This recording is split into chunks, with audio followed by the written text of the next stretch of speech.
Hey everyone, J-Rob Plays here, and in this video we're going to be going over some additional duels from the Shadowshaper event. So again, we're going to go to events, Shadowmaster Invitational, and we're going to hit go, and we're going to be covering Donavan-17 and Ying's cards. Now again, if you're interested in seeing what your enemy is going to be having, you're going to come up here and click this little icon on the top right. You'll see that we'll be working against a catch deck with Vanok. So basically the deck that we used in the last video in order to defeat Pandora and have the high score, we're going to be working against that. Now, in this case, Ying's deck is a good control deck still, and as you see, it's the core deck that's going to be having the ability to take enemies off the field. And if you're looking at Shira's deck, Shira's going to have a line deck. And so this line deck is going to be hinging on having a large amount of damage going out, but you're also going to have the ability to control the field, and you're going to have the ability to get out damage using your Scions. You're going to be able to be increasing that damage using your Decurions. And so this is a good deck as well, has control of the battlefield, and can also stack up a lot of points because your enemies are all usually higher power for light. And this is a good way to get over that 30 while still keeping your opponent below their threshold. And so what I found was that the line deck was the way to go in order to get my additional rewards. And the reason being is the deck has a lot of cards that you can get out quickly that don't necessarily disappear like the Shanks do, for example, in the other deck. And while that other deck is good at winning because you're reducing your enemy's score by taking out their units, the score values were not very high on some of the other decks' cards, so it was hard to get over that 30 consistently.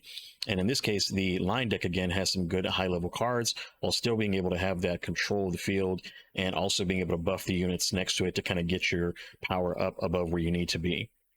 And so right now what I'm doing is I'm setting up my line in the front row. I have the 2 buffing cards out there, and I also have the Decurion that allows me to get more damage in, and I was able to get my turret down. My turret now has 9 power, and I'm able to then start to dig into the other enemy's units no matter how strong they are. Right now I'm doing I think like 4 damage per hit or 5 damage per hit, so each time I end my turn I'm going to at least take out one of those.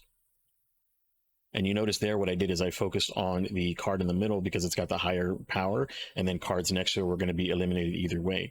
And so yes, there is a lot of fallen out on the field right now for their big card to work on, but it's still going to reduce the amount of fallen as I'm taking them down rather quickly with my cards and still getting my score, because now my score is at 28. I'm already close to my goal of 30 that I need to win with, and so that's what I'm working on right now. Now here I decided to go with the ability to do damage to the card in the back row while still giving me another card that I can actually build up that's going to give me +2 power to a unit.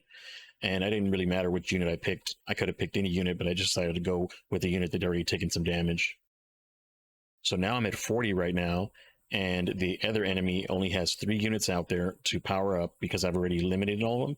So that's how I was able to get my win with I have a total power over 30, is again controlling the battlefield using the line deck and using their abilities, and also keeping my units out there and protecting my units.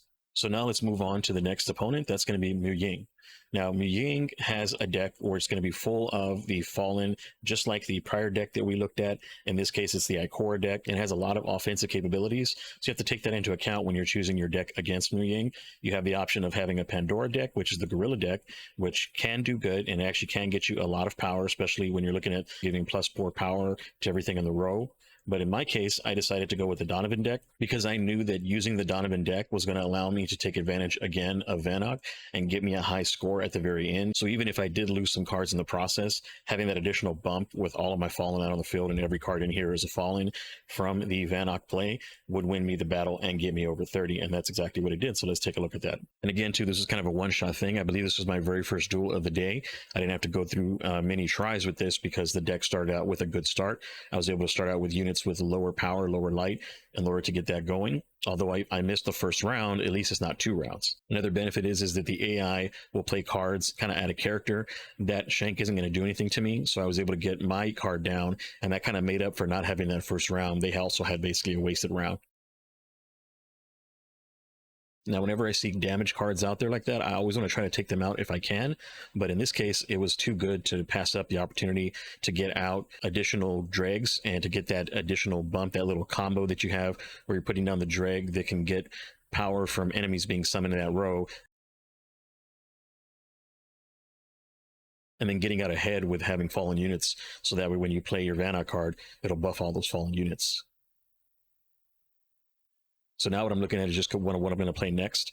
I decided to go with the Elite Walker because it's the perfect amount of power, and I can take out the Servitor while also getting a little bit of damage in as well. So if they have a Fallen Walker out too, and I know that card is very dangerous, I'm going to prioritize taking that card down. So what I'm doing now is I'm putting the captain in the front row, so that way when I do damage to the Fallen Walker, which I knew was going to do, I get an additional Fallen unit out, and that's exactly what happened. And of course, my Walker's still on the field, so my Walker's also going to do some damage, and that's just bonus getting 2 dregs out there, so that when I get the Vanok down, which I'm kind of hoping in this case, like a heart of the card situation, that I do get the Vanok on the next pull, that'll for sure win me the game. And boom, there it is. I was able to get Vanok. It doesn't matter where you play him, so I put him in the front row just for balance. And I was able to get all my units buffed. That put me over the 30 mark. And I have such a good lead right now. There's almost nothing that he can play that's going to win the fight. And it kept me above 32 as well. I got lucky there too, that the core didn't do enough damage to bring me below the 30 and force me to play another round. And so thanks very much again for watching the end of the video. Those are the pair that I'm covering in this one. And as of the recording of this video, tomorrow is going to be the final day and the final duel. And once I complete that duel in the morning, I'll be able to do another pair, and I'll get those final 2 out so that people are still trying to get their additional rewards, kind of get everything they can out of this event. We'll be able to do so. And I'll see everyone in the next video.